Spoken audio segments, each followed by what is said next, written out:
Today, the wind is sharp. The cold bites. The sky is so blue, it almost hurts to look at it. And yet, we walk. Belyi doesn't mind the wind. He walks into it, as if greeting an old friend. His fur flies, his paws leave marks in the snow, and sometimes he just stops and lifts his tail like only dogs do. And I laugh quietly to myself, because this is real.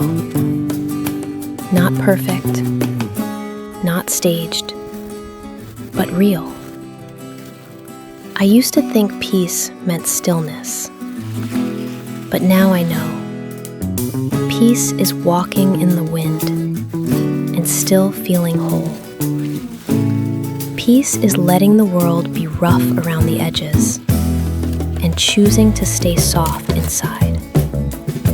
You don't have to hide your messy parts to belong here. You don't have to be polished to be loved. You only need to show up as you are. This walk isn't flawless, but it's honest. And in its honesty, it's enough. You are already enough, just as you are.